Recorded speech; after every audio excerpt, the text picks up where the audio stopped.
શ્રીમદ ભગવદ ગીતા એટલે 5000 વર્ષો પહેલા કુરુક્ષેત્રના મેદાનમાં ભગવાન શ્રી કૃષ્ણના મુખ કમળમાંથી નીકળેલા અર્જુનને ઉપદેશ રૂપી વાણી એટલે શ્રીમદ ભગવદ ગીતા. શ્રીમદ ભગવદ ગીતામાં 18 અધ્યાય 700 શ્લોક છે, આપણને ખબર છે.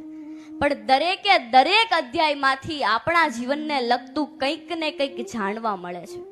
જેમ કે બીજા અધ્યાયના 47માં શ્લોકમાં કહ્યું છે, કર્મણ્યેવાધિકારસ્તે મા ફલેષુ કદાચન મા કર્મ ફલ હેતુર્ભુર માતે સંગોત કર્મણિ.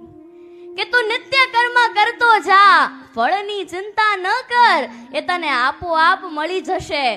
કર્મ એ જ કામધેનુ અને પ્રાર્થના એ જ પારસ મળી છે. અર્થાત પરિવર્તન એ જ સમાજનો નિયમ છે. જે તમારા નસીબમાં નથી એ તમને ક્યારેય મળવાનું નથી, પરંતુ જે તમારા નસીબમાં છે એ દુનિયાની કોઈ તાકાત નથી કે તમારા સુધી પહોંચવા રોકી શકે. શ્રીમદ ભગવદ